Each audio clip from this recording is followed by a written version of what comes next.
Аз съм Викто.bg и... аз по Викто.bg. Аз съм EnderDZD и днеска виждате... Първото това ми е акаунта, терено сме на името.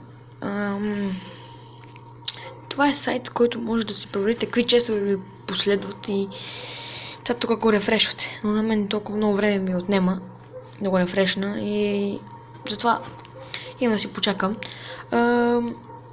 Тук горе трябва да си напишете тага, като влезете в самия си профил в Clash Royale,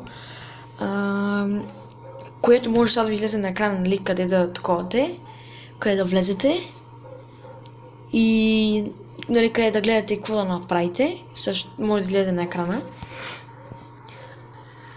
Написате го тук горе, е това тук. Тук после натискате Search и ако не ви подейства, натискате Refresh профил. Нали, Refresh или там Add профил, забравих какво беше.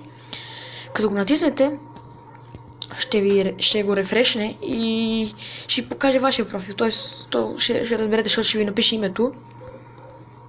Чете, че без искам меса програмата. И това първото е много изгодно, защото ти помага.